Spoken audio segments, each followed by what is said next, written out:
Top 2 news చూద్దాం. మనం Trump తీరును నిరసిస్తూ అమెరికాలో రోడ్డెక్కిన జనం. దీనికి సంబంధించిన వార్తను ఇప్పుడు చూస్తున్నాం. ట్రంప్ గో బ్యాక్ నినాదాలతో అమెరికా ఓరెత్తింది. ట్రంప్ టారిఫ్లకు వ్యతిరేకంగా జనం పెద్ద ఎత్తున రోడ్డెక్కారు. రోడ్లపైకి వచ్చి నిరసన తెలిపారు. దాదాపు 50 రాష్ట్రాలకు చెందిన ప్రజలు ఈ ఆందోళనలో పాల్గొన్నారు. సుమారు 6 లక్షల మంది ఈ నిరసనలో పాల్గొన్నట్లు అంచనా. వాషింగ్టన్ డీసీలో రోడ్లపైకి భారీగా జనం తరలి వచ్చారు. హ్యాండ్స్ ఆఫ్ పేరుతో దేశవ్యాప్తంగా ఆందోళనలు నిర్వహించారు. Trump go back, hands of democracy నినాదాలతో వాషింగ్టన్ డీసీ, న్యూయార్క్, చికాగో నగరాల్లో నిరసనలు మిన్నంటాయి. ట్రంప్ రెండోసారి అధ్యక్ష బాధ్యతలు స్వీకరించాక జరిగిన అతి పెద్ద నిరసన కార్యక్రమం ఇదేనని విశ్లేషకులు చెబుతున్నారు.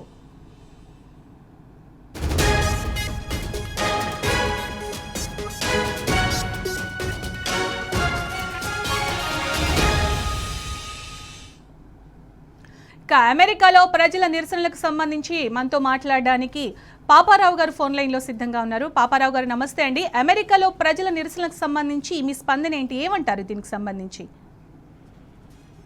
ముఖ్యంగా ట్రంప్ ధోరణి ఒకటి ప్రధానంగా దీనికి కారణం. ఆయన టారిఫ్లు రిటాలియేటరీ టారిఫ్లు అన్నాడు. రిటాలియేటరీ అంటే ఇతర దేశాలు అమెరికా మీద విధిస్తున్న టారిఫ్లకు అనుగుణంగా ఆయా దేశాల మీద టారిఫ్లు విధిస్తామన్నాడు. అంటే వేరే దేశాలు కనుక తమ దేశాలు ఎగుమతి చేసే సరుకుల మీద, దిగుమతి చేసుకునే సరుకుల మీద కనుక ఎక్కువ టారిఫ్ విధిస్తే మేము కూడా అలాగే విధిస్తామనేది ఆయన వాదన.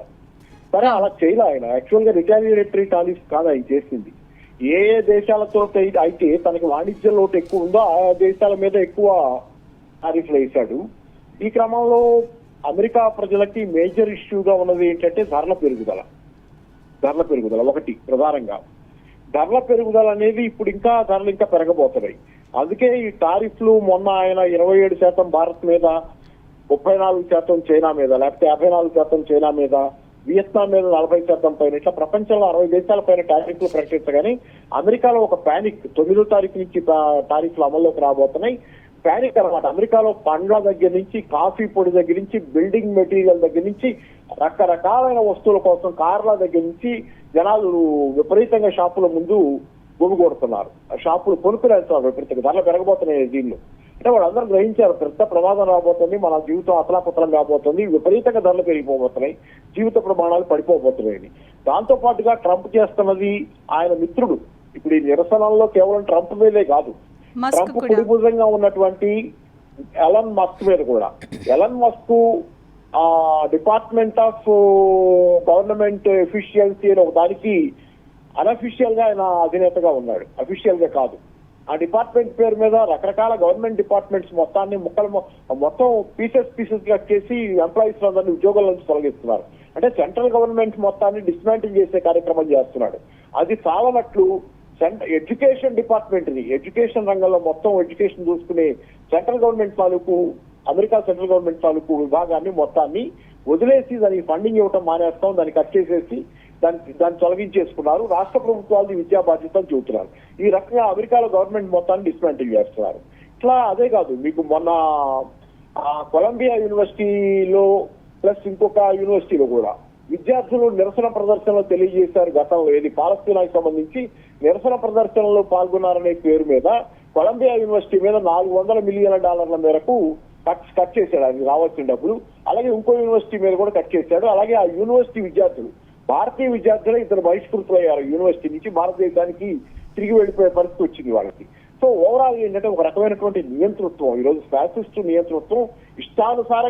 ఇష్టానుసారంగా రాత్రి కమ్ముకొస్తున్న మేఘాలలాగా అమెరికా మీద నియంతృత్వ మేఘాలు అమెరికా ప్రజల జీవన ప్రమాణాలను చిన్నాభిన్నం చేసేయి, అమెరికా ప్రజల్ని నిరుద్యోగులను చేసి రోడ్ల మీద పడేసే విధానాలు ఈ రోజు. కానీ పాపారావు గారు, మనం చూసినట్టయితే ట్రంప్ అధికారంలోకి వచ్చింది అంటే అమెరికన్లకు మేలు చేస్తాను అన్న ఒక ఉద్దేశంతో వచ్చాడు. అమెరికన్లు కూడా అదే ఉద్దేశంతో అతనికి ఓటు వేయడం జరిగింది, గెలిపించుకోవడం జరిగింది. కానీ 2 నెలలు కూడా గడవక ముందే అతని విధానాలు చాలా అంటే అగమ్య గోచరంగా ఉన్నాయి. మాకెవరికి అర్థం కావట్లేదు, మా దేశం పరిస్థితి ఏంటి, అమెరికా ఏమైపోతుందని ప్రజలు ఆందోళన వ్యక్తం చేస్తున్నారు. ఈ నేపథ్యంలో ఫర్దర్ గా అసలు వాళ్ళ ఫ్యూచర్ ఏంటంటారు? అంటే ఈ విధానాలు రాకముందే అమెరికా ప్రజల పరిస్థితి బాగాలేదు, బాగా చేస్తారని ఆయన అన్నాడు. అంటే మీ పరిస్థితిని బాగు చేస్తాను, అమెరికాని మళ్ళీ గొప్పదాన్ని చేస్తాను అని అధికారంలోకి వచ్చాడు ఆయన. మేక్ అమెరికా గ్రేట్ అగైన్ అని బాగా అన్నాడు. అంటే గ్రేట్ అగైన్ అంటే ఇప్పుడు గ్రేట్ కాదు, ఎప్పుడో గ్రేట్, ఇప్పుడు కాదు, మళ్ళీ గ్రేట్ చేస్తారు అనేది. అంటే అమెరికా అప్పటికే తన ప్రభావాన్ని కోల్పోయిందని అమెరికా ప్రజలు గుర్తించారు ట్రంప్ రాకముందే. కాబట్టి ఏదైనా ఆశతో, దింపుడు కళ్ళం ఆశతో ట్రంప్ చేతిలో పెట్టారు. దింపుడు కళ్ళం ఆశ అంటాం కదా మనం, ఆ దింపుడు కళ్ళం ఆశతో ట్రంప్ చేతిలో అధికారాన్ని పెట్టారు. అధికారంలోకి వచ్చిన ట్రంప్ దింపుడు కళ్ళం ఆశ ఏమో కానీ ఉన్న కాస్త కూడా ఓడగొట్టే పరిస్థితి వేగంగా తెస్తున్నాడు.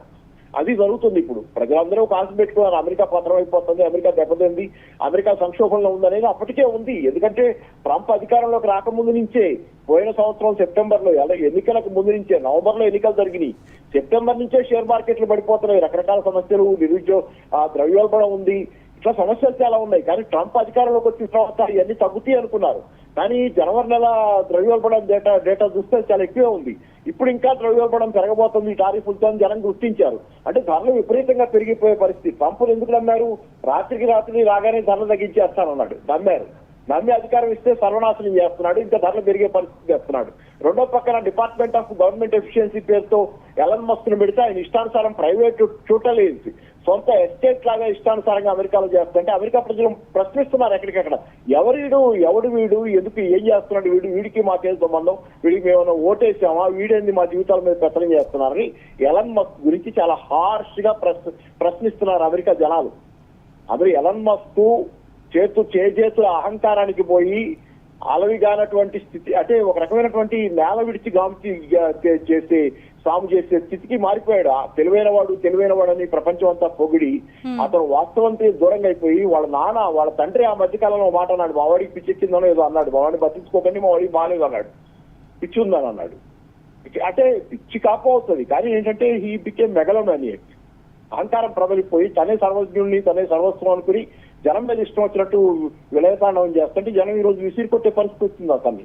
అలాగే ట్రంప్ కూడా దీనిలో అతని పాత్ర, అతను ధనవంతులకు అనుకూలంగా ఈ విధానాలన్నీ ఉన్నాయి. ఇప్పుడు ట్యాక్స్ కట్స్ చేయడం కోసం టారిఫ్ల మీద వచ్చే ఆదాయంతో ట్యాక్స్ కట్స్ చేస్తాయంట. కార్పొరేట్లకి, ధనవంతులకి ట్యాక్స్ కట్స్ చేయడానికి, వాళ్ళకి రాయితీలు ఇవ్వడం కోసం డబ్బులు కావాలి. కాబట్టి ఆ డబ్బు విదేశాల నుంచి వచ్చే సరుకుల మీద టారిఫ్లు పెంచితే ప్రభుత్వానికి డబ్బు వస్తే ఆ డబ్బు తీసుకెళ్లి ధనవంతులకు ఇస్తాయంట. కానీ విదేశాల నుంచి వచ్చిన సరుకుల మీద టారిఫ్లు పెంచితే అధిక ధరలు ఎక్కువ అవుతాయి కదా, ధర పెరుగుద్ది. టారిఫ్ ఎక్కువ వేస్తే ధర పెరుగుద్ది సరుకుది.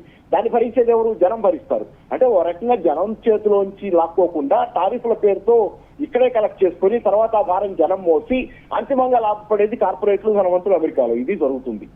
రైట్ అండి, థ్యాంక్ యూ పాపారావు గారు.